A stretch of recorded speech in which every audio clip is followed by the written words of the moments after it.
Hi everyone, it's Bonita from Pennies to Dollars, and today I thought we would visit about making do or doing without. If you had grandparents or parents from the Depression era like I did, you may have heard this or just learned to live like this like I did as just a rule of thumb. And so I thought we would visit about that today and go over some examples of what we can do.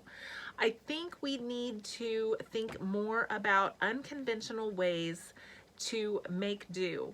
Nowadays, credit is so easily accessible, and when credit is so easily accessible, our instinct is to just go replace something, buy something that we need, fix something that is broken, just automatically use that credit for what we feel like we need. But back when I was growing up, credit was not easily accessible. My parents did not use credit at all. They didn't have a credit card, and they made do because if you didn't have the cash, you didn't get it, period. I wanted to give an example of here a while back, my oven broke. And we actually went without an oven for several months. And that may sound crazy nowadays to not just immediately get that fixed. But where I live in the country, getting someone to repair something is very difficult. And if they do come out, it's very expensive. And so my husband just continued to research it and try to figure it out. And he did get it fixed. But for several months, we had no oven. So we made do. We used the turkey roaster. And I found that you can bake things in there. Cakes, loaf breads. You can bake anything in a turkey roaster. It worked exactly like my oven did. It was a little bit smaller, but my 9x13 pan fit in there and it worked fine. I used that rack to lift things in and out so I didn't burn myself, and we made do. We also used the crock pot, the toaster oven. We used the things that we had to make do. I also have an electric skillet and we used that. So see, I had all these different options of what I could do instead of using an oven, but we didn't immediately just go get it fixed because that would have cost a lot of money to get that fixed. So my husband researched it, he got it repaired in time for Thanksgiving, which I think I could have still got through Thanksgiving without it, but I would have had to have been a little bit more strategic on how to get everything warm at the same time. I did prep a lot of foods ahead of time where I could have just heated them up, but I still needed a way to heat them all up simultaneously. So it did all work out in the end, but that is just an example of not just rushing out and doing the easy thing.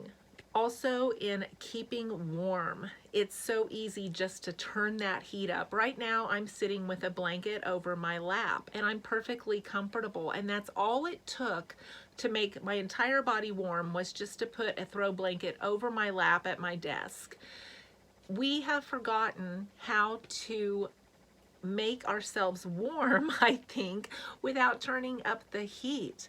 My dad always wore a hat, and that hat kept him warm. He even wore it in the house. He was kind of balding, and it kept him warm. And I think we forget how much heat actually goes out through our head. If I have a hat, and if you put it on, it keeps you so warm that sometimes you get so hot you have to take that hat off. So that's just something you can think about, is wearing some sort of a hat in your own home. Even insoles in your shoes, I have realized, will keep your feet so much warmer. Between you and the ground, between you and a hardwood floor, that extra layer really keeps your feet warm. And if you're like me, when my feet get cold, I'm cold all over. Same with my hands. It takes forever for me to warm up if my feet or my hands are cold. And just going and washing a load of dishes by hand will warm up your hands, and then you are warm for quite a long time after that. So just little simple ways to keep yourself warm. When my dad was younger, he always wore undershirts. That was a big thing back then. Everybody wore undershirts. So see, they even layered clothing back then. Clothes have gotten so much thinner over the years. I think they want to make them more wash and wear, so you don't see as many wool fabrics and as many heavy pieces of clothing like we did back in the olden days, so that we didn't feel cold all the time.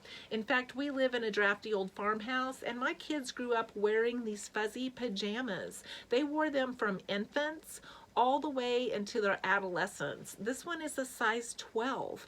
So, I mean, they made them for larger kids, and they wore them at night. I didn't have to worry about them kicking off the covers and having to check on them all night to see if they were cold, because I knew they were staying toasty warm in one of these. I'm not even sure if they make these anymore, but this is kind of the concept that I'm talking about that has kind of gone by the wayside. Area rugs can make your home so much warmer if you have hardwood floors. We just buy like those area rugs that are like, I don't know, $79, $59, and we put them where we're going to be. The majority of the time we put one in our part of the living room where we sit, and it made it so much warmer. We put one in my office and it made it so much warmer. Again, just another layer between you and that hardwood floor. So are there places that you need to cut? Are there places that you could change your ways to make it easier? I have heard from so many people that talk about how when their parents first got paid, how they would eat really well, and then as the month went on, they had before payday dinners. If we just steady that idea out and cut back that standard all month long to make it more evenly keeled, then we don't have to eat really well and then eat really poor at the end. I think we've gotten away from planning those simple tater tot casserole meals, that we've gotten away from that. And if we go through and try to plan our month so that we don't run out of money, and so that we don't run out of food, we could eat more simple, more basic, and not feel so stretched at the end of that month. Credit is so easy now.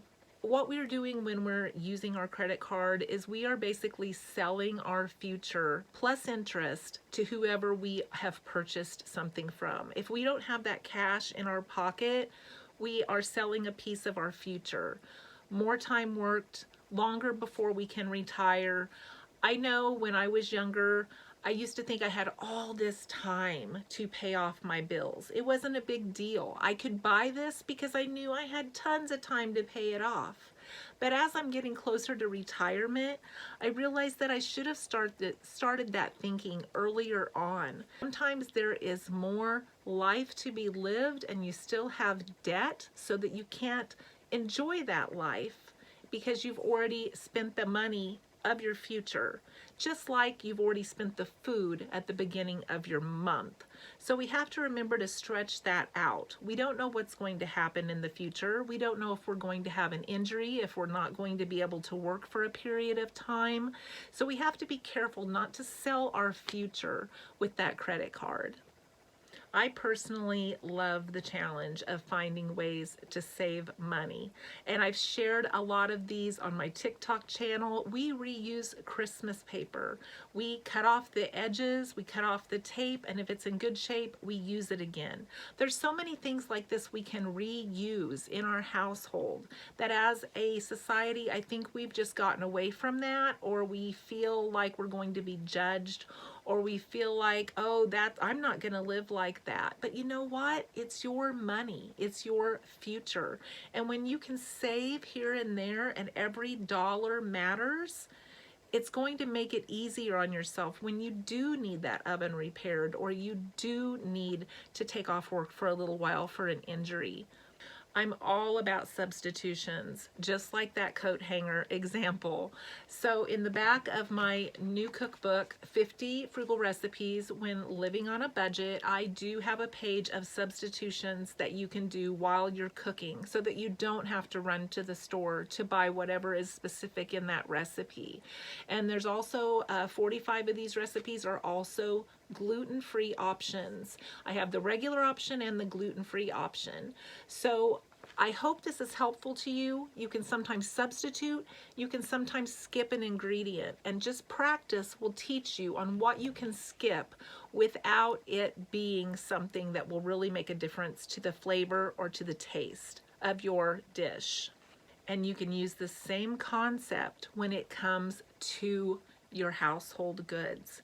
Substitute things. Substitute rags for sponges. Sponges are something I have never bought. And I know there's a big market for sponges, but it's again like paper towels and like cloth napkins. I don't buy sponges and I don't miss them at all. I have never ever missed them. So once you start cutting some of these things out and just using their substitution, you will see that you can get by just fine without them, and your quality of life hasn't changed at all, and yet you've saved money by doing it that you can put somewhere that it is more meaningful or more helpful to your household. I hope this is helpful to you. I really enjoy our time we spend together. And if you found this helpful, please give me a like and subscribe, and I hope to see you in the next video.